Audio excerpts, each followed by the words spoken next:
a little bit of a spurt there. They played solidly in the beginning of the second half. They still go down at halftime with the deficit, unfortunately, due to the Chicago Bulls. But they points off turnovers really have helped the Chicago Bulls.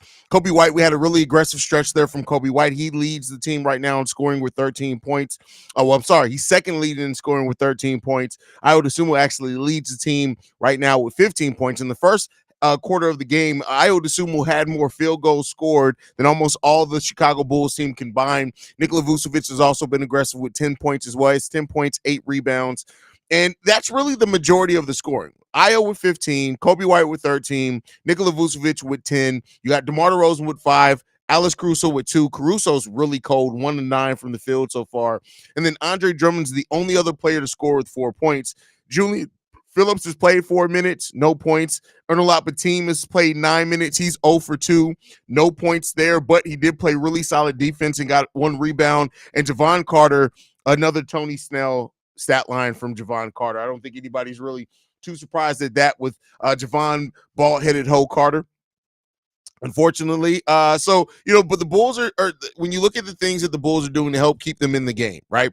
We're right now we're getting out rebounded by 10. That's not going to help keep us in the game. Points off turnovers though, 13-5 in favor of the Chicago Bulls in that, and the Bulls had 6 turnovers all in the first quarter of that game, none in the second quarter. Let's hope that they keep that up, that they correct that.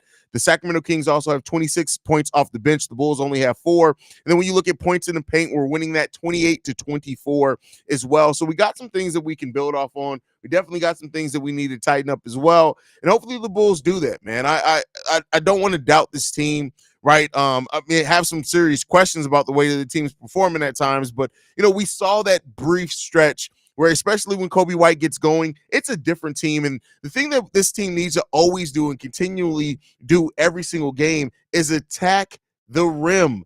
Attack the rim. It shouldn't be that. I mean, let me not say it shouldn't be that hard, but this looks like such a different offense when the Bulls are attacking the rim consistently, like considerably different. It's night and day different when you have a Bulls team that's attacking the rim, that's getting out in transition, that's playing solidly, right? That's what you want to see from this team and see it continue.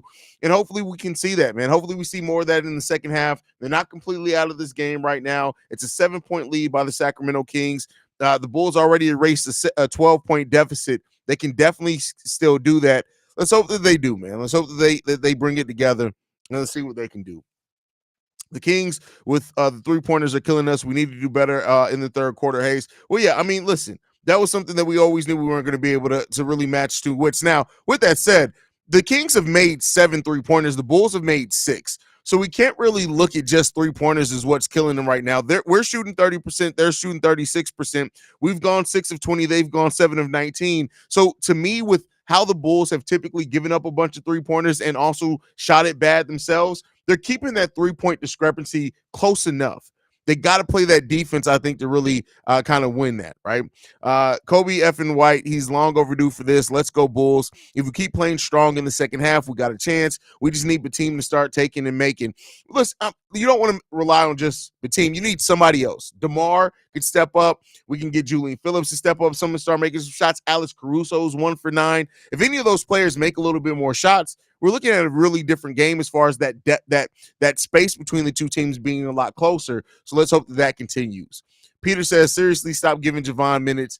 Listen, Billy Donovan is probably not going to. He should, but he's probably not going to. So I don't know if this happens often, but Billy called a timeout late in the second quarter, and the Kings go on an 8-0 run. Yeah. Billy Donovan's never really been good with timeout management. Never. Kobe catching fire. Nice recovery from the end of the first. Got to tighten up our perimeter defense, though. Completely agree with you on that one. We got Quentin says, I swear as a coach, if Javon's going to keep pump faking, you have to stop playing. You have to stop playing him anyway. Like, I will say this. Javon Carter had a nice couple of defensive stretches out there, but I don't think that's good enough to kind of overcome kind of his shortcomings yet. We'll see if that changes. You can tell Stacey King is annoyed now with Javon Carter with them damn pump fakes. Everybody is. He has to stop pump faking. So goddamn much. He just has to stop. Javon went ball because he kept pump faking in the barber chair while getting lineups. That's crazy. That's crazy. Teams are learning how to shut DeMar down. Well, I mean, I think when it comes to DeMar, like, you got to also look at the minutes that he's been playing. Like, he's 34 years old, second in the NBA in total minutes played. But also, when you have length on DeMar DeRozan and you don't bite on the pump fakes, it really changes the way that DeMar has to go about getting this offense. But DeMar usually finds a way to work himself out of it. The thing that's killing the Bulls this game is the turnovers in the first and just not enough shots falling collectively by the team. Caruso isn't shooting well tonight, period. That's completely correct there. If Javon refuses to shoot, continues to pass up threes for bad twos, ain't doing too much on defense, he needs to sit down. Like, he's about 5'5". If you ain't spot up shooter attacking the rim, then what the fuck? Completely agree with you, Seaway. Completely agree with you. Um, Caruso may not be making points, but it's definitely pulling his weight on defense. That's a fact. That's a fact. V-Rod, I'm sorry. This is just a dumbass comment. Yeah, LeBron's 40, and what LeBron is doing, let's not act like it's normal. 34 years old is old in basketball. So I'm sorry. If LeBron is just the first player that you've seen play to 40, it's players start. Nobody's saying he's can't play at all, but that's when the decline starts. I'm sorry. That comment's just stupid as fuck. Just to be frank with you. I cannot believe the refs refused to call Domantas Sabonis on third foul. Bro, there were about 2-3 plays where Sabonis should have been called for his third foul. Now, I say this. They gave Drum some time on that as well, right? So I think they're calling it fairly evenly, but Sabonis definitely should have had some calls on him earlier in that. ACH Vooch 5 for 21, 2 for 11 3-pointer. That's the difference in this game right now. That's a big difference.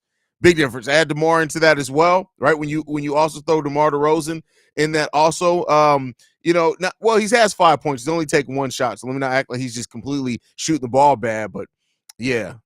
By the way, y'all, because I'm petty. First of all, was this the motherfucker talking shit in the pregame show?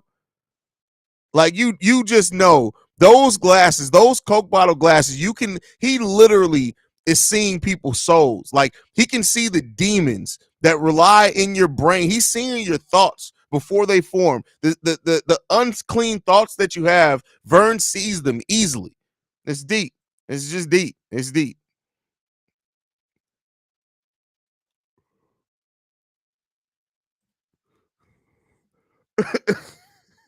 Hello, I'm LeBron James. I'm an agent NBA player. I can't let go of the NBA because I have no plans for after. Oh, that's cold-blooded Bulls for life. That's cold-blooded. Can you imagine that movie Over the Hedge and that little squirrel saying, that's great. I know Sabonis is a superstar, but the refs are going to give him. Well, Sabonis is what? At this point, you got to say Sabonis is a top 8 center in the league?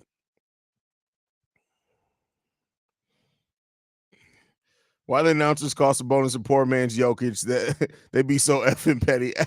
I mean, I can understand where they're getting at with that. The rookie played pretty good defense, not bad for a European player and a rookie. I'm impressed with this poise. Well, that's the thing, right? And that's why a lot of us were surprised that Batum was not playing, because he's been playing professionally in Europe since he was like 19 years old, right? So yeah, he's an NBA rookie, but he's definitely somebody that is played professionally. He understands how and where to go. He understands where it's to be. So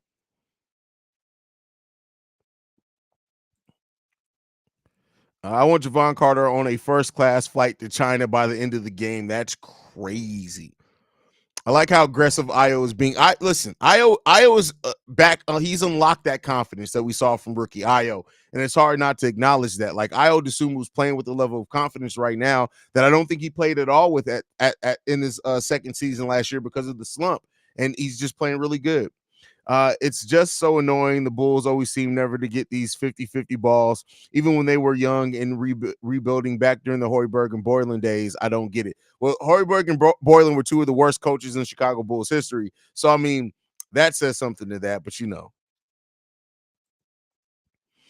I usually don't agree with Kendrick Perkins, but him and Stephen A. Smith said something that you said a long time ago. The national media needs to stop hyping LeBron James up. Well, yeah, we already know that, right?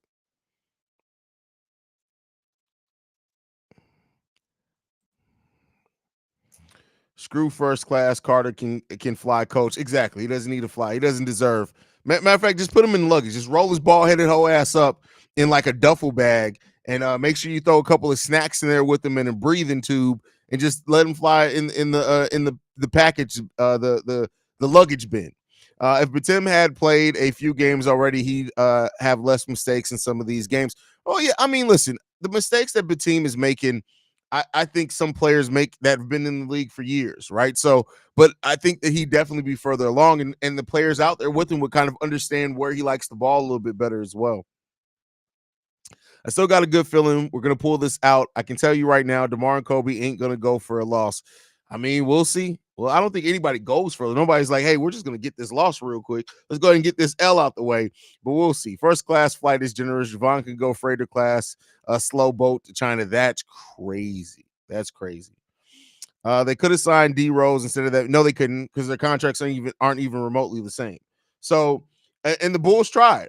Keep in mind, they didn't sign Javon Carter until after Derrick Rose signed with Memphis. So I don't think Derrick Rose is coming here. Keep telling people that. I know people keep out holding out hope. The best chance that we have for Derrick Rose is that he signs that 1-year deal, like ceremonious deal or whatever. But that's about it. That's about it.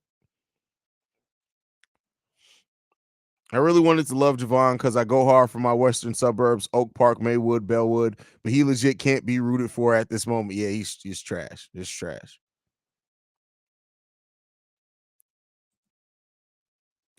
The team should have been playing from day one, so by now we would have seen those mistakes. Well, no, because he needed to adjust to the NBA game, and you want to build that confidence. He adjusting to the speed and the strength in the NBA, which is really different than European basketball, is something that you can't overlook. So he always should have started in the G League. That always should have happened. Now, I do think he should have been getting minutes at the NBA sooner, but he shouldn't have been playing day one at the NBA level. Going through the G League was always the best thing for him. If you even saw it, he struggled at the start of the G League season. He shot the ball like 25% from three to start, and eventually got that over 40%. But yeah, you got to take some time to adapt. Looks like Kobe might be back. Hopefully he can continue to shoot effectively. Listen, let's not jinx anything. Let's not jinx anything, right? Let's hope that that's the case. Could they waive Javon during the offseason? God, I sure fucking hope. No, because he has a guaranteed. So he has 2 years left on his deal after this season.